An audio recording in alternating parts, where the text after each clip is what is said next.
Hey, welcome back. Today we're working on a 1999 Infiniti QX4. This should be the same design as a Nissan Pathfinder.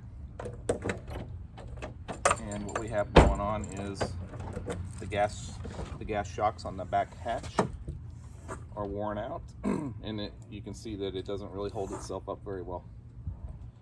So we're going to be replacing the gas shocks.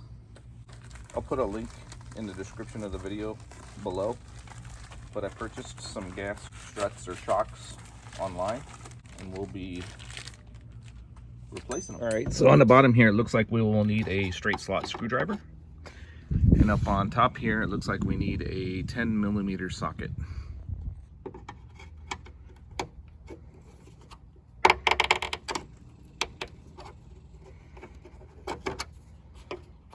All right, so let's see if this thing will pull out here.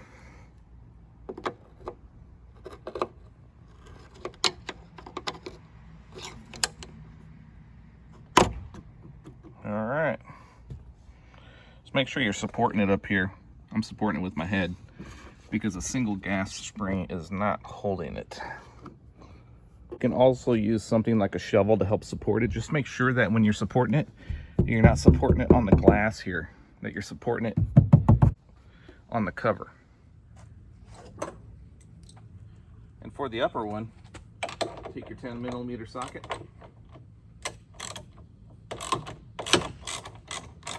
and remove the screws.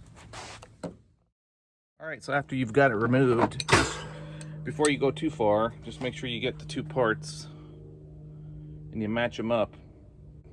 Look them over really well and make sure that they match up.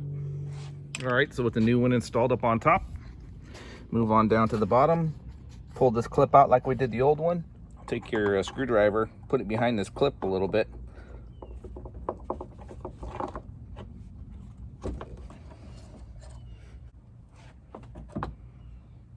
Sometimes this clip blocks the socket, and there we go.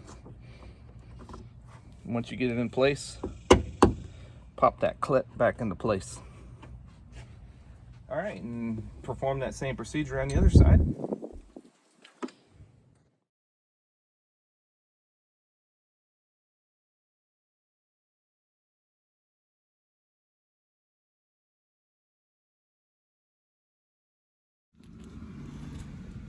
All right, let's check it out real quick. Look at that. Nice and solid. Pulls itself up. Hasn't done that in years. All right, so a helpful hint. I didn't tighten these till last, and I kept this one off. Allows flexibility of the strut while you're putting this ball joint into place. And after all is said and done, go ahead and tighten these down. And the same procedure for the other side. I left this one loose and off, and this one loose. It allowed me flexibility. Well, stay tuned for a future video because we're gonna tackle the glass struts. Looks like there's oil leaking out of the struts, so we'll replace those too. But for this video, we're just focused on the hatchback because it was really inconvenient with it falling down on top of our heads. So now, no problems. Hey, so don't forget to click that like button if this video was helpful for you, or if you just like the video in general. And if you like watching my other videos, please feel free to subscribe. And that helps my videos get in front of other people on YouTube. And so I appreciate you checking in. Stay tuned for my next video, and we'll catch you later.